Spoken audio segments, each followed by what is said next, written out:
All right, hello, hello. I'm back again for another Other Ink Thursday, and I have a really amazing guest, somebody who I am very happy to be talking to because this is an industry leader, Jason Morningstar, creative director of Bully Pulpit Games. Thank you for joining me for this conversation. Yeah, my pleasure. I'm glad to be here. Uh, I was just not to set you up too much and to put you on too much of a pedestal because it doesn't seem to be your jam, but I so from my perspective as just some guy in the industry, right? Like you are personally responsible for the RPG renaissance that we are currently living in because because the timeline that is, and I checked the dates, right? So like you published Fiasco, and then famous people played Fiasco on the internet, and that's how I stopped playing crunchy games and started playing the giant world of non-crunchy storytelling games. And then after that is when 5e started. So it's like, so anyway, those are data points that may or may not be relevant, but they're relevant to me because that's how I was like, I think Fiasco may have been one of the first like non giant dice pool, huge character sheet type games that I played, right? And so obviously it wasn't necessarily the first, and the storytelling games go back forever and all that kind of stuff. But like I said, from my point of view, you started all of this. So thank you.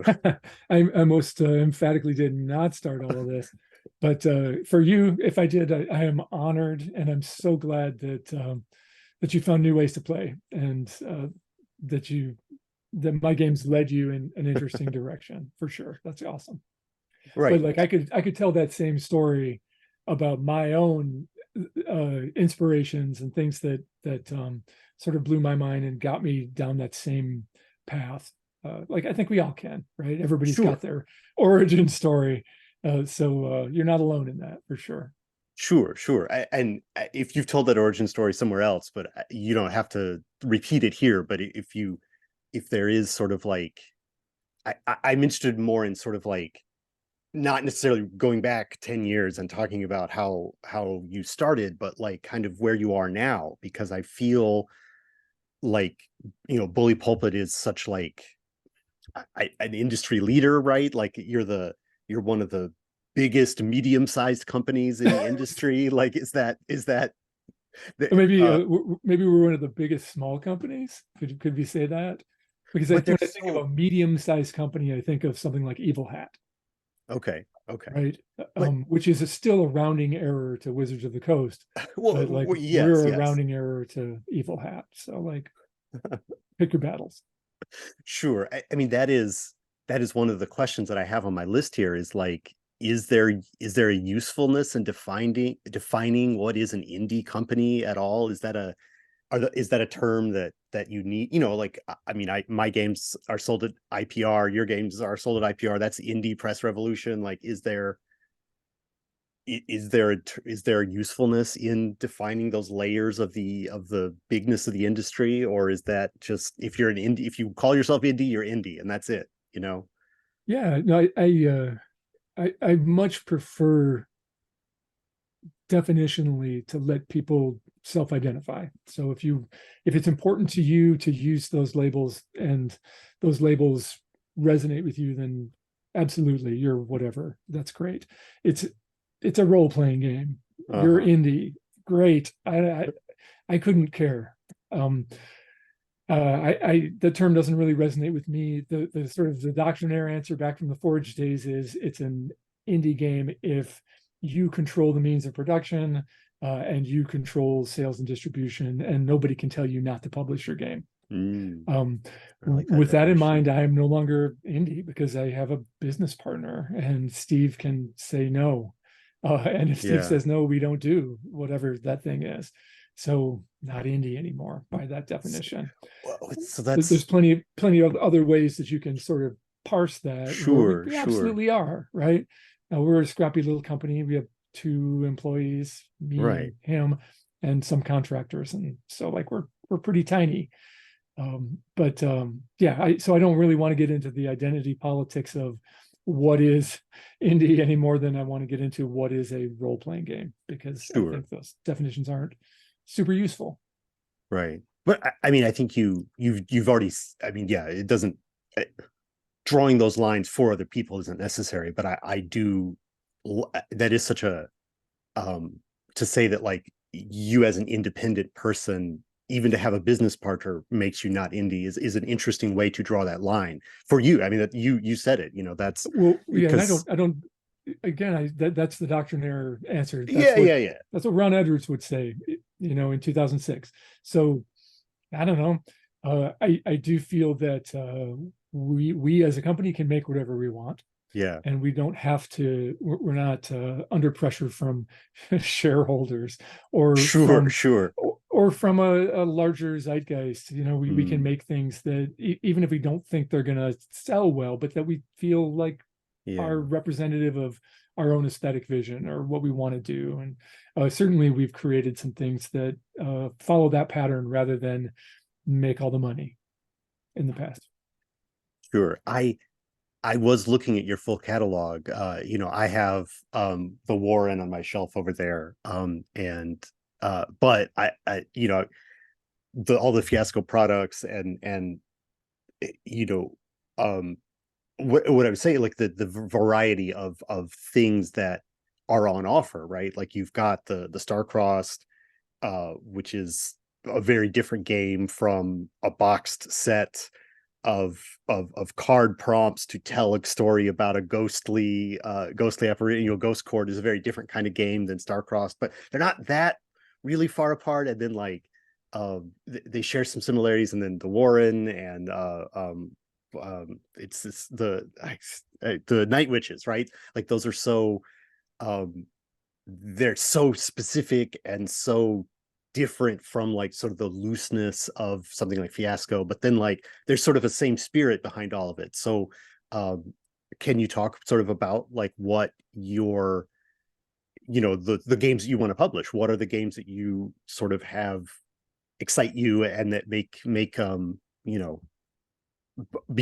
have the potential to become Bully Pulpit's next hit?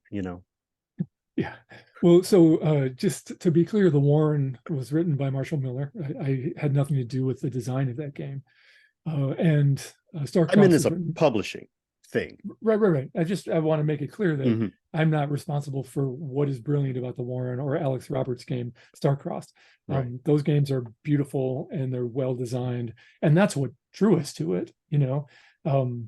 As publishers, it's very rare. Those are, we don't publish other people's stuff too much, but those games really asserted themselves in our consciousnesses, and we wanted to help them succeed. So. But otherwise it's primarily me spinning out stuff, and then some of it will take hold and some of it won't. Um, and that's a weird process. So I feel like I'm a very productive game designer. I'm making lots of new stuff, most of which gets sort of funneled through our Patreon. Those patrons see it. Some of it sort of catches fire and some of it doesn't. Some of it migrates to a digital platform and some of it doesn't. And then the stuff that feels really solid to me that usually it's like I love my things. I'm always excited about what I'm making. And then Sure. there are other people like my business partner, Steve, right? Who's the CEO, managing director of Bully Public Games, who looks at him and is like, no, I don't think so. Or Right. I'm glad you're excited about this. How can we make this into a real thing in a way that's prudent or practical?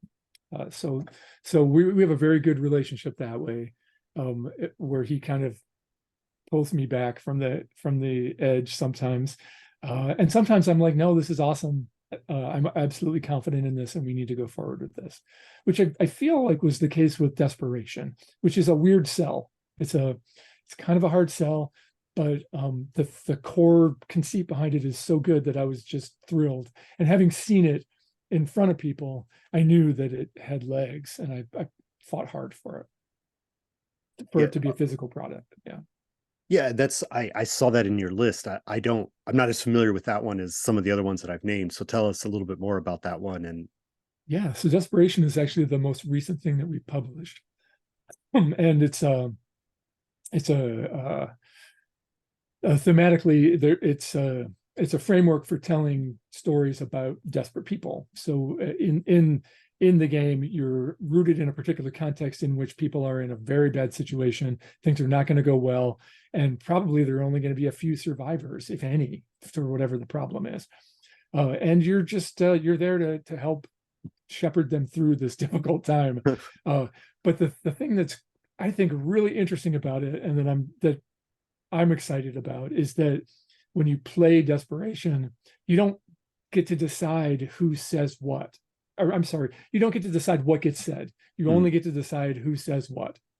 So in a normal role-playing game, I'm playing a tiefling rogue and I can, do whatever I want. I have right, right. complete freedom. And in Desperation, there are words, but those words could come from any of the characters in the game.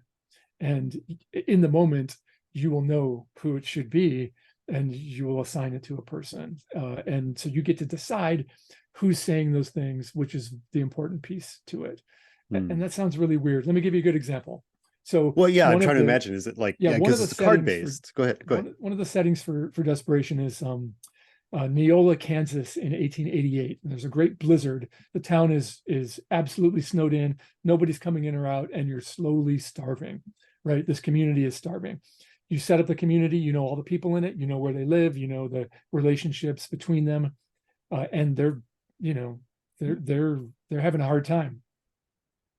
Late in the game, you get a card, or it's a card driven game. So someone is going to draw a card, and one of the ones that you might get says, I got my axe and I chopped down the entire orchard.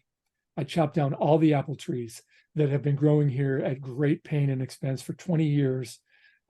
And I just wanted to feel some warmth for once. So I made a giant bonfire.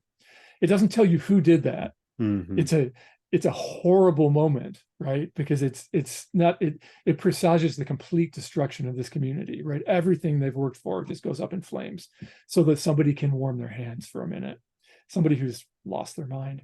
But the thing is, when you're playing Desperation, when you draw that card, you absolutely know who did it.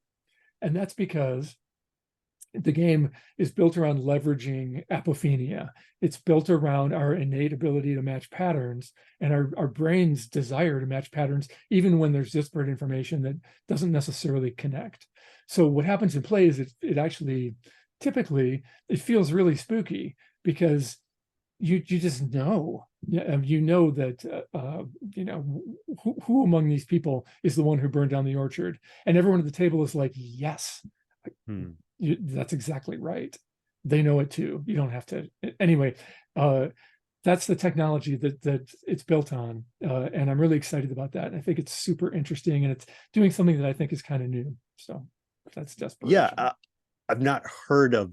I mean, obviously, I'm thinking of Dead of Winter, which has the crossroads, the board game version has the Mhm. crossroads thing, and stuff happens. And I'm thinking about the PBTA card game. Is it called Zombieville that Magpie did, where it's a zombie apocalypse in a box. Like, so there are similar. I'm thinking about like Home, which Wet Ink is publishing. And so like these prompt based games have a lot of currency. I guess they're sort of like not necessarily the new hotness or anything like that, but the way that you describe it, it doesn't. I haven't heard one that works quite like how you've just described Desperation. So that is interesting to me. Uh, you know, it, and it seems so in keeping with the other things that you. I mean, obviously, Fiasco has a lot of comedy in it as well as awfulness, and so this one sounds like you've tried to just have the awfulness. Like what? It's pretty dark, yeah. Yeah, what But makes you want to make a game like that?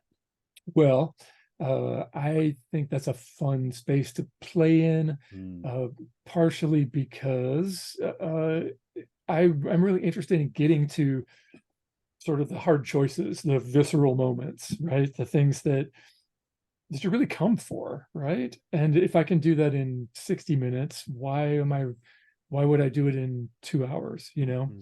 Mhm. So I'm often drawn towards situations where the things are already pretty grim, because that's where some of the interesting stuff is happening. Not always, but in LARP, there's a term, I learned this in Poland. The Poles call it dying in cold water games. Uh, and that's kind of a disparaging term, but it's But also evocative. it's evocative and accurate, right? Like there are a million LARPs where like we're trapped in a room and we're all going to die. And why would you want to do that? Well, because it gets to the core of the human condition. The situation is already desperate. Emotions are going to be big.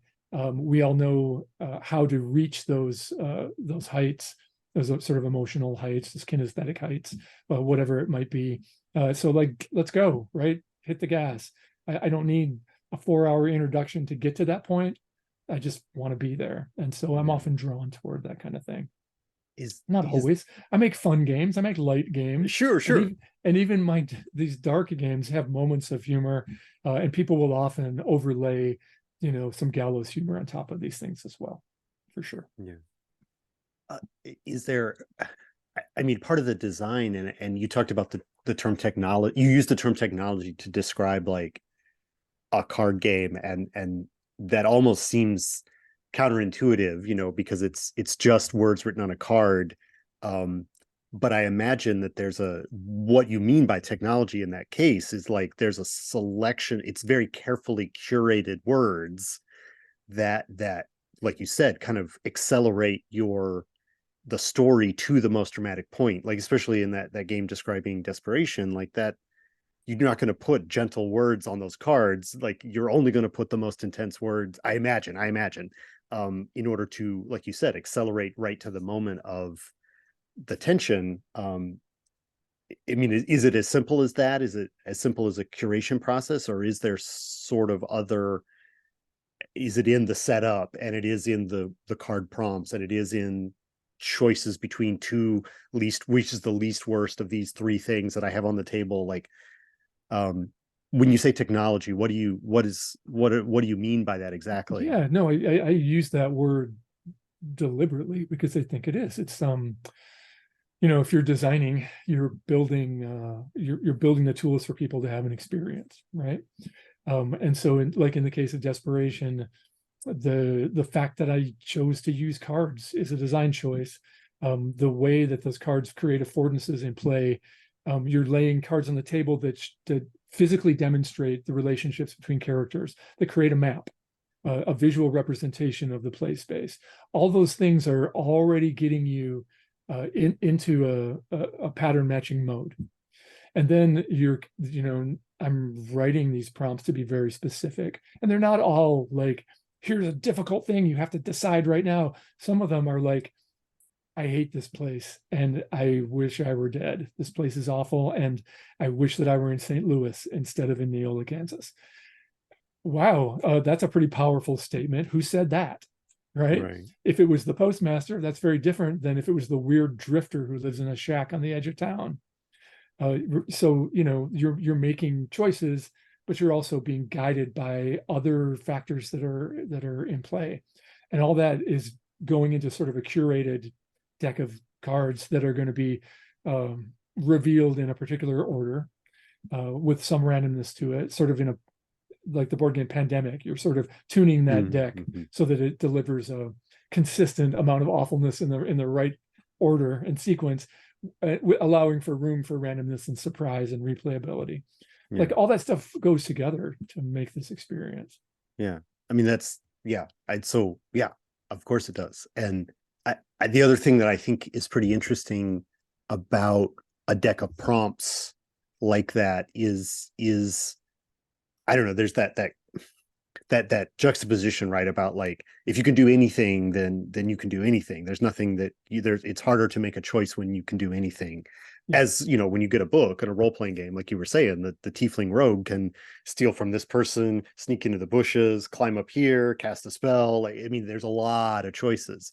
But and most role-playing games kind of work that way, right? There's a lot of it's sort of the feature of a standard role-playing game is Yeah, that and it's big you fun, right? it's Like the that's open world, and Mhm. you know, you might have like a city that's given a certain sort of you know, a description that these are the things you can find in this city, but you could always leave that city and go out, you know, whatever. It's a big world, and players' choices aren't necessarily made.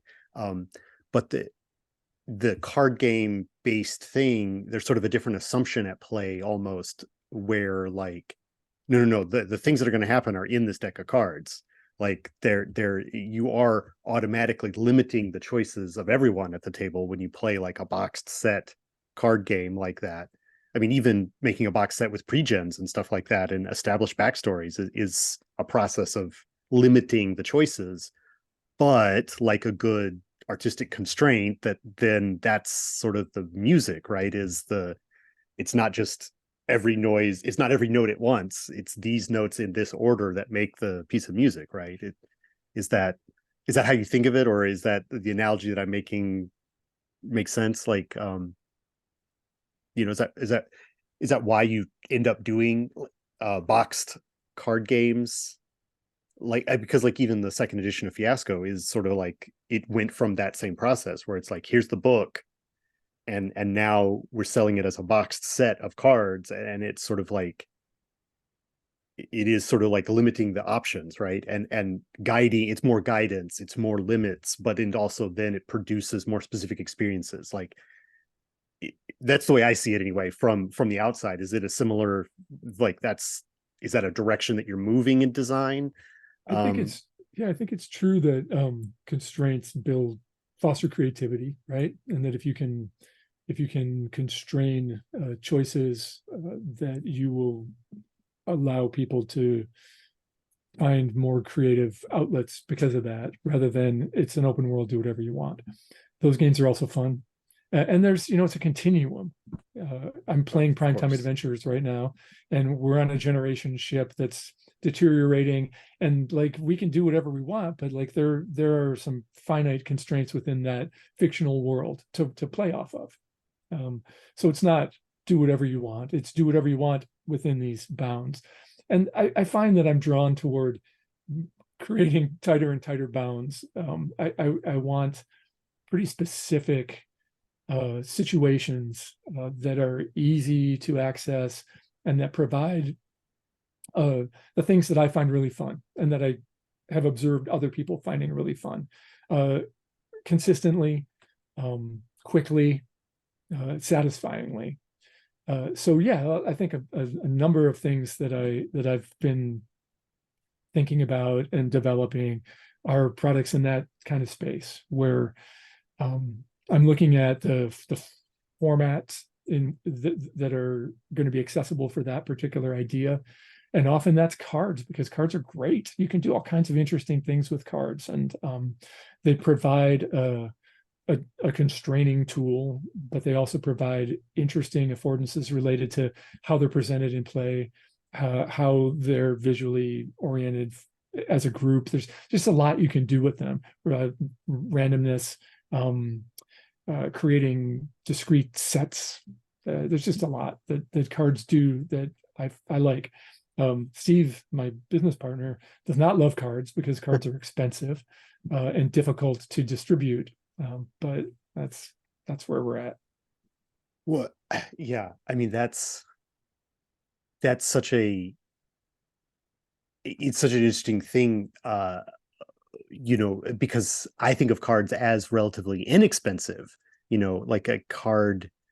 But like, I mean, I guess like everything's a continuum, right? Like they are, you do have to sell them in a box, and not a box is bigger and harder to ship than a like a 100-page rules manual.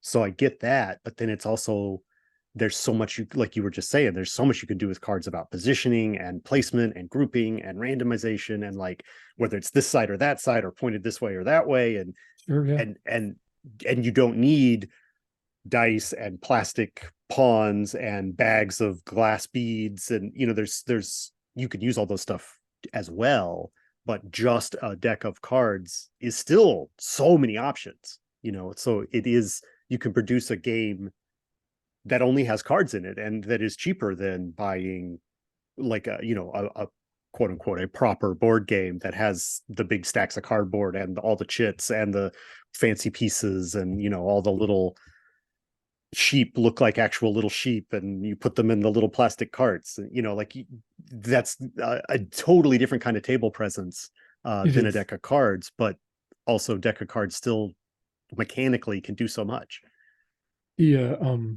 Yeah, the other thing that I particularly like about it is in terms of talking about constraints, it's 200 words on a card, maybe 250 words tops. And that's a good amount. That's as much as you want to read. It's as much as you want someone to have to read. And so by, focusing on a 2.5 by 3.5 inch piece of paper, you have to really communicate clearly, succinctly, and in a format that's a little, well, I don't want to use the word accessible because playing cards are not inherently accessible, Right. but easier to parse. You're Yeah. chunking information in ways that I think is useful and good. So that's If something else you've that I think it, about.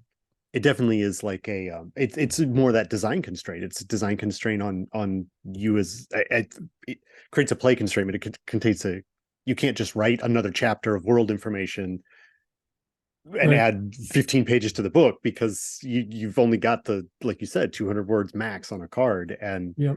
and usually less. Usually you don't want your card to have that much on it. Yeah. And ideally multiples of 54, like there are other multiples of 16 is really what the printers are dealing with. So Right. yeah, like it's good. It's just it's useful for me. I often find myself sort of drifting back into that, or uh, using that as a sort of default, and then drifting away from that where it's not appropriate for a particular project.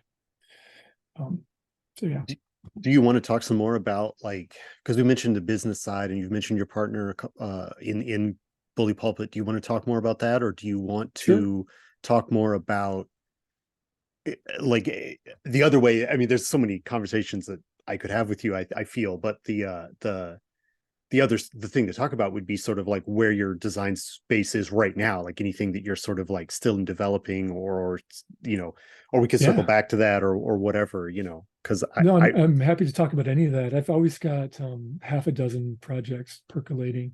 Um, we are just starting to get in art for what will be our next game. So nice. we're laying out Star-Crossed Love Letters, which just had a successful crowdfunding campaign, which is a expansion for Star-Crossed, which is also pretty cool. Yeah. So that's in layout. We're putting that together. It looks great. It's a beautiful book full of really cool stuff. And then the next game after that is going to be another one of these cards in a box games, and it's called Zhenya's Wonder Tales.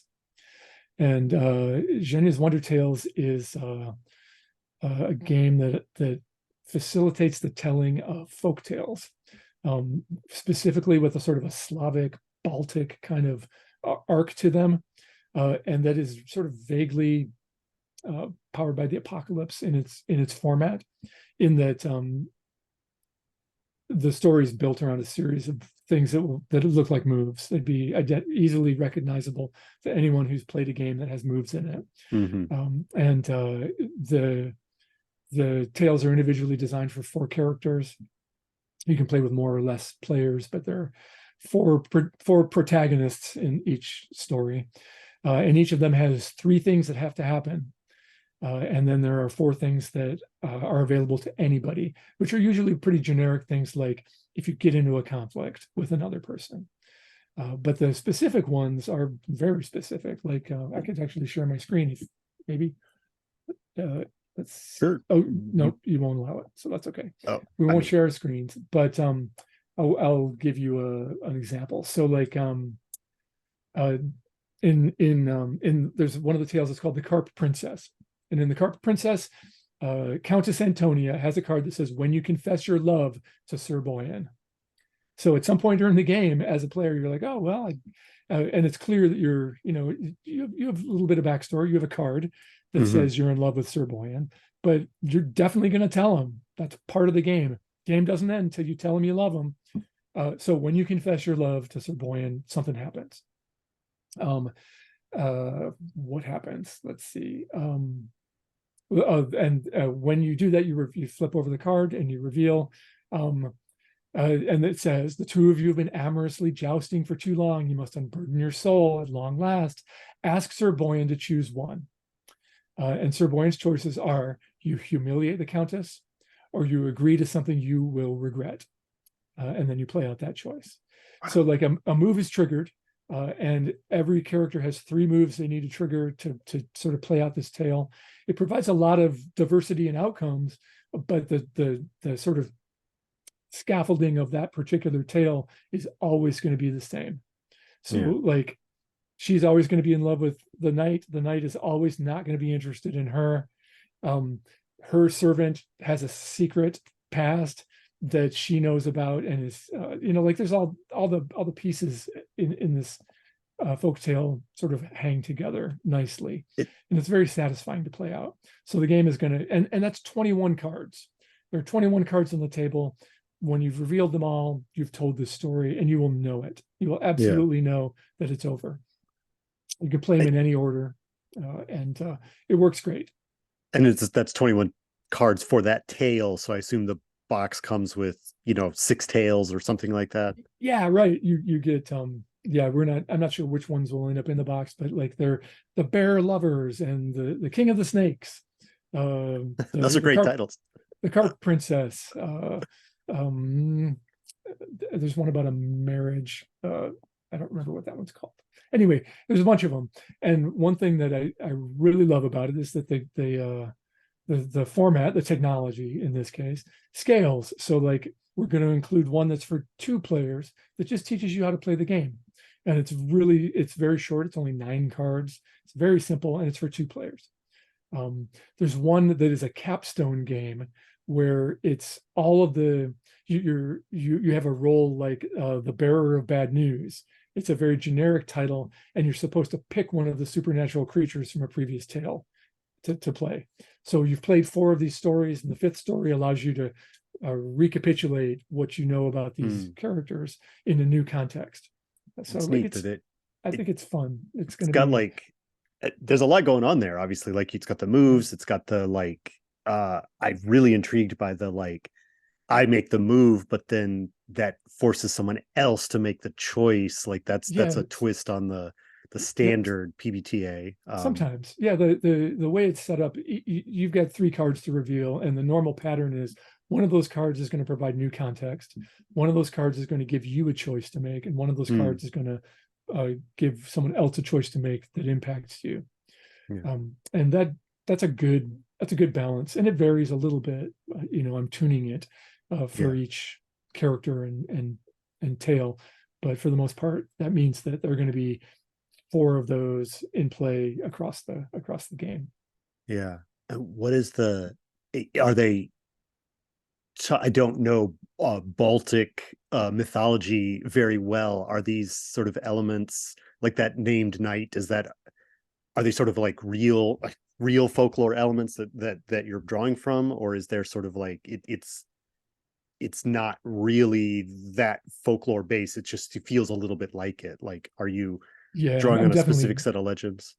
Yeah, I'm just drawing from inspiration. There are some specific characters from Slavic folklore in it. Like one of the tales has a Sudichka in it, who is like a creepy lady who comes and tells the future of children when they're born. So nobody likes the Sudichka, but many of them are not super specific. They're just sort of like, there are owl fairies that can turn into people. And one of the, spoiler alert, one of the tales has a hardworking young peasant woman who was raised as an orphan and finds out that she's actually one of these sova, one of these owl fairies. And there are people who fall in love with bears. And that's a pretty standard trope in regional folklore, but it's not tied to a specific culture or place. Yeah. It's interesting because I was thinking of like the I mean it's been a few years ago, but there's the Romeo and or Juliet book that I think was written by Ryan North. But Oh yeah, yeah. I have one of his other books. Yeah. it's it's a choose your own adventure, but it's like inspired by the Hamlet play or whatever, or not the Hamlet play, the Shakespeare play, but like you can end up in a lot of different places, right? With depending on your choices. So that's why I was asking if it's like, are these known folk tales or are these just it's just similar elements? Yeah, they're But, similar. Yeah, yeah, going but into like I recently at Big Bad Con, one of the people at my table was actually a like an expert in Slavic folklore, a professor in Slavic folklore, and she was like, "Yeah, this is great. I enjoyed it. I see the cultural touchstones, that's and that's good enough for me." yeah, that's good. That's good.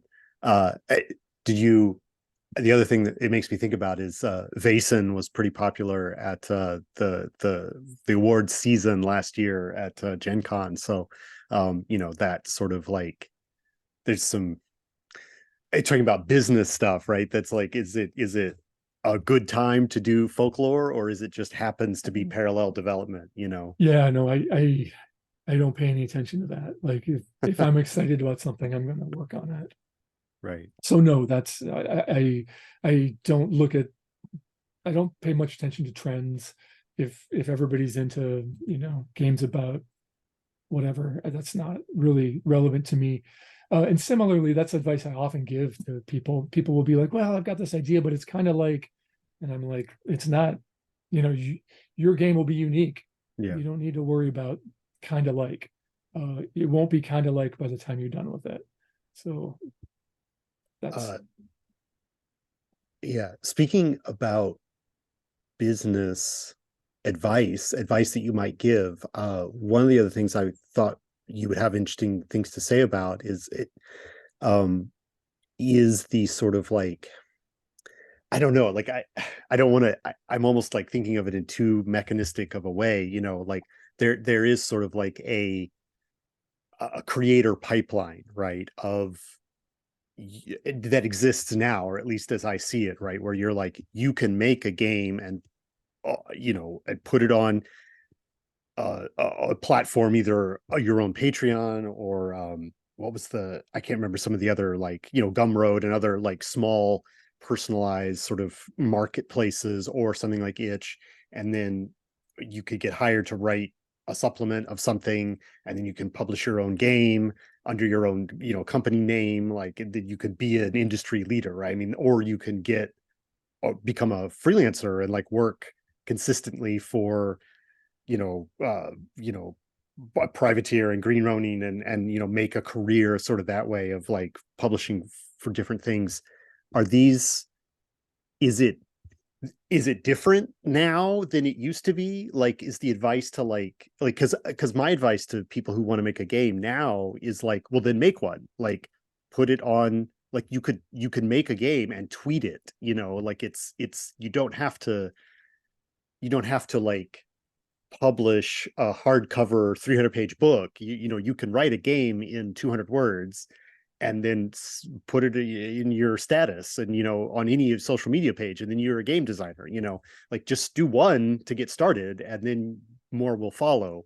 um and there seems to be an infinity of platforms and in ways to do that, to get started.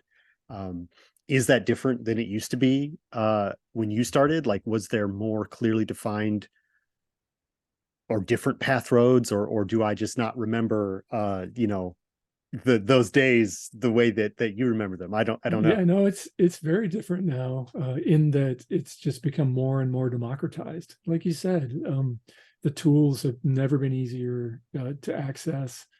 The channels have never been more open and accessible, which is, a double-edged sword Mhm. for sure.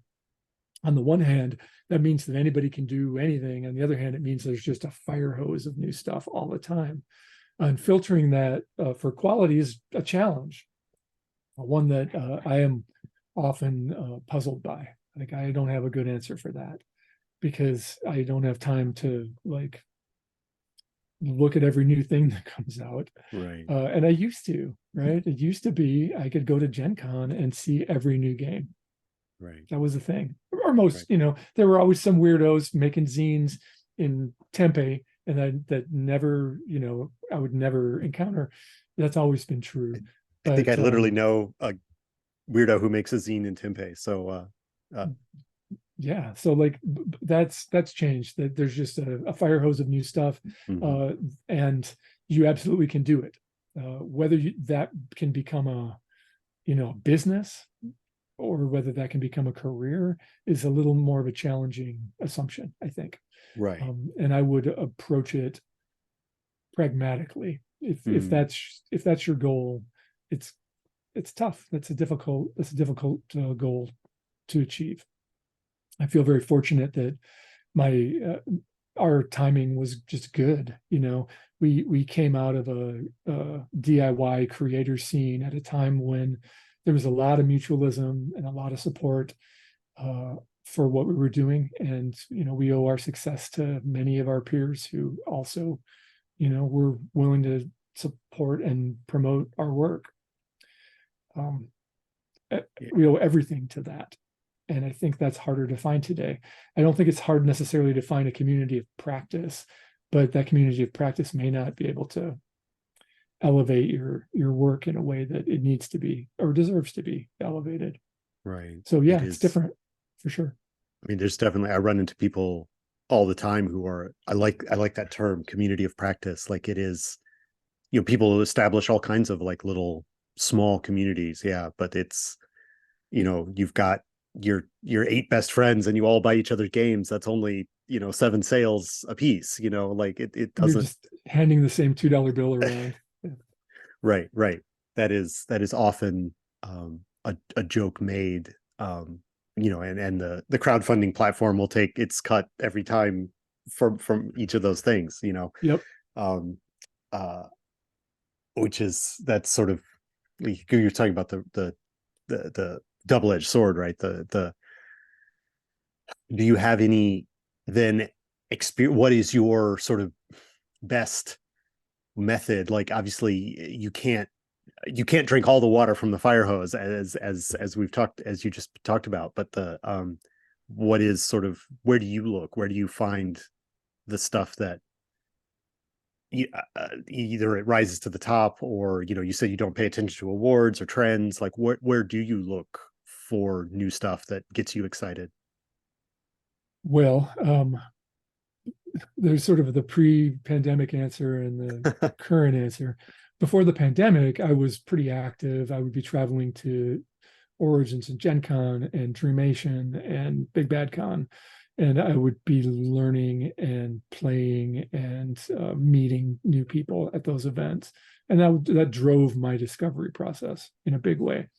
And I was also real arrogant pre-pandemic about digital play. I was like, that's not for me. It's Mm, a niche community I'm uninterested in. I don't need to make games that you can play online because everybody plays face to face and it's better. Those days are over.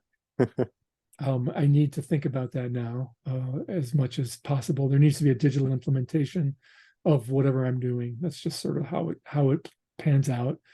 And I'm not going to as many shows. I need to be pretty careful in my personal life about COVID and infectious disease generally. So like I'm not going. I went to Big Bad Con this year, and it's the first show since 2019 that I went to. wow. Wow. Um, and it's going to be a slow reemergence in that way, which is a shame because I love it. And so in the meantime, it's been those communities of practice. It's in designer Slacks or Discords with other people where I'm hearing about what people are playing, and that's really what I'm interested in. I'm not super interested in people's opinions about whether something is good or bad. That's not entirely relevant. But if they're playing a game, that tells me something and Yeah. is interesting to me. So that's kind of where I'm at. But I think that those muscles have atrophied a little bit because of the pandemic.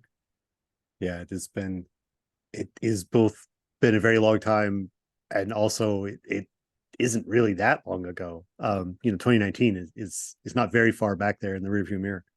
um it is a strange, it's been a strange few years. for sure. It has been that. And I, because of where I am in like, I find it's almost like there is no before and after for me, because the first year that I went to any cons with any seriousness was 2019. Oh So wow, yeah. I went to one big con in 2019, and then almost every con that I've been to since has been like a post-pandemic con. So it's like this is normal. The current is normal for me, I guess. Um, That's kind of good. That's good because it but used to then be pretty cool. right. I mean, I definitely have the, cons that I like, and um I I go to the big ones, and we've been to some regional ones, and there's a local one that I go to, which is, it's so small and so quaint, and it's the people that you see all the time, because they're the people that are playing the weekly games, and they're on the local Discord and stuff like that. So that's nice, but it's really not a I don't go there. It's not the same as going to like a con on PAX Unplugged. I love a lot because it's on the East Coast. It's right between, like, there's so many creators, because there's so much population in the country, between like Baltimore and New York and Boston, and Philadelphia, like that whole arc of the map. And so all of those people come to PAX Unplugged, and then it's a very hotbed of creativity, meeting all the people who are doing all that stuff. And I'm sure Big Bad Con is the same way. I mean, it's obviously on the other coast, but it's a smaller, intense experience from what I hear. Yeah, it's 1,000 people, Yeah, that's so just so few people. Like, that's but only the best people. only the best people, only the best people.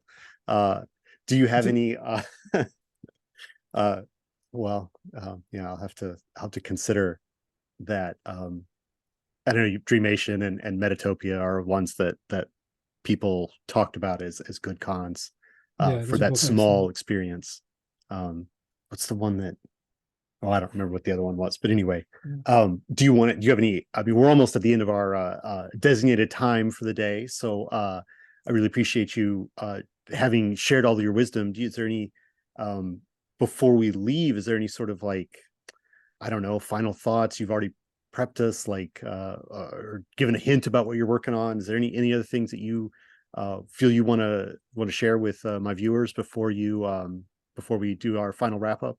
Yeah, like I think if you're interested in my process or in my output, really, because get involved in my Patreon, because I'm producing a new game every month. There's a small game every month, um, and they're usually interesting experiments. They've often been play tested and are functional, not always, but so like that's a good way to, and then to get in dialogue with me and my process, if that's something that interests you. Games that are top of mind, things that I'm working on right now. I've got a game called Master of Sword, where I challenged myself to make a game about sword fighting where you didn't sword fight. And it's a solo or group game. And I think it's set in the 14th century. You actually play a sword master teaching students. So it's a game about being a teacher, really. And I'm thinking that I might make a companion game called Master of Magic that is the same thing, but sort of a fantasy game. I don't know. We'll That's a see how nice that little pair of goes. games. I have a game called The Terrorists, which is sort of a quasi LARP tabletop game about the people who killed Tsar Alexander II in 1888, who embraced the term terrorist, invented it, and were like, yeah, we're terrorists. That's what we Right. do. And they got lucky. They did it right. They killed him, and were very surprised about what happened after. So made a game about them. It's rooted in real history. You actually play the people who did it and Yeah. have the same motivations that they did. And if you're lucky, you'll kill the Tsar. So that's pretty cool. Those are two that I'm almost done with, but that are on my mind right now. So Oh, so those will be coming to your Patreon absolutely, yes, those will soon. show up probably in the spring. Wow. So and like, is there? You said some of them are playtested. Is it like what is that like to try and produce, like, the is it like an exercise in not letting perfect be the enemy of good. Like, I have to put out a game every month, so I'm just going to make an experiment, and it's like, it is what it is. This is what it is this month. And, It's not like that for me, honestly. I have a backlog. The backlog is 21 games at this point that wow. are they're done, that are in good shape, that probably need some play testing, but otherwise are ready to show people. Okay. So I'm not worried about any of those meeting my patrons' eyes, for sure. So Nice. that's like 2 years worth of games that are Yeah, ready to yeah. go. That's you're ahead. So you're working on you're working on Yeah, 2027's games now. that's right. I'm way ahead of schedule. And if any of your viewers or listeners are particularly interested in my work and would like to play test some of these games, I'm always looking for people who are in a position to play test away from me, without me in the box. Mm, So I would welcome inquiries to that effect. If any of the excellent. games I mentioned sound exciting, get in touch. Sure. So to that end, where can they get in touch with you then? Yeah, Uh, well, Obviously, join your Patreon. yeah, that's of course, I welcome that, and that's the direct access. BPG has a Discord that's open to anybody, so come join our Discord. I am on social media. I guess I am on Mastodon and Blue Sky as JMStar. You can find me there. That's about it. Yeah, All right. and Great. bulletpublicgames.com, of course. Yeah, yeah. Right. That's yes. All right. Well, that was a great place to play. Yeah. The stuff. I'll put those in the description. People can find you. Thank you again for your time today, talking This about, is great. Yeah, thanks for your questions. I appreciated it, and this was really fun. yeah. And well, thank you for again, thank you, and thank you to the watchers for watching this.